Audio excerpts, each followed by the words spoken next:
बुद्धभूमी बचाव जनाक्रोश मोर्चाने कल्याण आणले।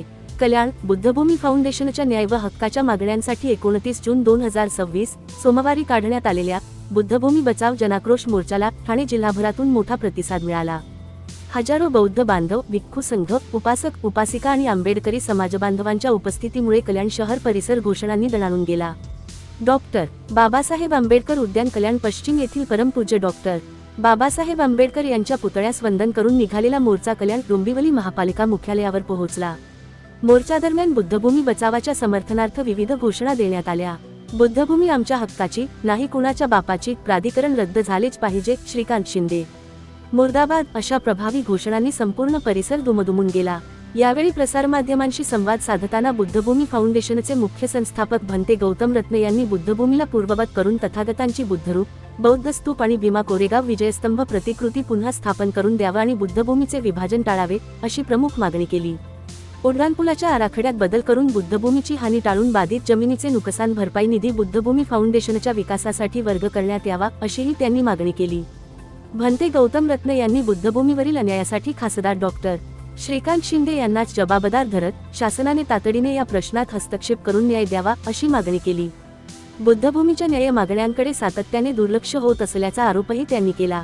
मोर्चामध्ये सहभागी झालेल्या आंदोलकांनी बुद्धभूमीशी संबंधित सर्व प्रलंबित प्रश्न निकाली काढणे, प्रस्तावित उड्डाणपुलाच्या आराखड्यात बदल करणे, बुद्धभूमीचे विभाजन रोखणे आणि फाउंडेशनच्या न्याय मागण्यांवर तातडीने निर्णय घेण्याची मागणी केली। यावेळी आयुक्तांसोबत चर्चेदरम्यान त्यांनी 3 दिवसात TDR घोटाळ्याचे अहवाल देणार असल्याचे सांगितले। आंदोलनकर्त्यांनी स्पष्ट इशारा देत सांगितले की जोपर्यंत बुद्धभूमीच्या मागण्या मान्य होत नाहीत तोपर्यंत आंदोलन अधिक तीव्र स्वरूपात सुरूच राहील। शासन व प्रशासनाने तातडीने सकारात्मक भूमिका घेऊन न्याय द्यावा, अन्यथा राज्यव्यापी आंदोलन उभारण्याचा इशाराही यावेळी देण्यात आला। त्यामुळे उद्या दिनांक 30 जून पासून कल्याण डोंबिवली महापालिका मुख्यालयासमोर पुन्हा बेमुदत साखळी धरणे आंदोलन सुरू राहील असा इशाराही त्यांनी दिला। विजय पारवे, IB7 न्यूज कल्याण। आणि यामध्ये 30 तारखेला मागच्या महिन्यात आता 1 महिना होतो, मोठ्या प्रमाणात अन्याय होत सुद्धा